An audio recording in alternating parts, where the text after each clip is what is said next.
Young tiger NTR Kannada star Rishab Shetty మధ్య మంచి సాన్నిహిత్యం ఉంది. దీంతో ఈ ఇద్దరు ఓ సినిమాలో నటించే ఛాన్స్ ఉన్నట్లుగా చాలా రోజులుగా ప్రచారంలో ఉంది.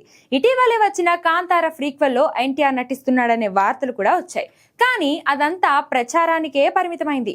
ప్రస్తుతానికి ప్రశాంత్ నీల్ దర్శకత్వంలో ఓ సినిమా చేస్తున్నాడు ఎన్టీఆర్. డ్రాగన్ అనే టైటిల్ పరిశీలనలో ఉన్న ఈ సినిమా షూటింగ్ స్టేజ్ లో ఉంది. ఈ సినిమాలో ఓ కీలక పాత్ర కోసం రిషబ్ శెట్టిని తీసుకుంటున్నట్టుగా ఆ మధ్య వార్తలు వచ్చాయి. కానీ లేటెస్ట్ గా తెలిసిన విషయం ఏంటంటే ప్రశాంత్ నీల్ డ్రాగన్ లో కాదు, త్రివిక్రమ్ సినిమాలో నటించబోతున్నాడట రిషబ్ శెట్టి.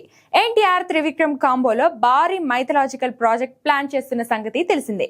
డ్రాగన్ దేవరా 2 తర్వాత ఈ ప్రాజెక్ట్ పట్టాలెక్కించడానికి రెడీ అవుతున్నారు. అయితే ఈ సినిమాలో మరో స్టార్ హీరోకు కూడా ఛాన్స్ ఉందట. సినిమాలో ఆ పాత్ర చాలా కీలకంగా ఉంటుందట. ఈ పాత్ర కోసం రిషబ్ శెట్టిని అప్రోచ్ అవుతున్నట్లుగా తెలుస్తుంది. కాంతార తరువాత హనుమాన్ లాంటి ప్రాజెక్ట్ చేస్తున్న రిషబ్ శెట్టి ఎన్టీఆర్ సినిమాలో నటించే ఛాన్స్ లేకపోలేదు. పైగా ఎన్టీఆర్ రిషబ్ శెట్టి మధ్య మంచి బాండింగ్ ఉండడం, మైథలాజికల్ ప్రాజెక్ట్ కావడం ఈ వార్తలకు బలం చేకూరుస్తుంది. ఒకవేళ ఈ ఇద్దరు కలిసి నటిస్తే నటన పరంగానే కాదు, బాక్స్ ఆఫీస్ లెక్క వేరే లెవెల్లో ఉంటుందని చెప్పడంలో ఎలాంటి డౌట్ అక్కర్లేదు. మరి త్రివిక్రమ్ ఎలా ప్లాన్ చేస్తున్నాడో చూడాలి.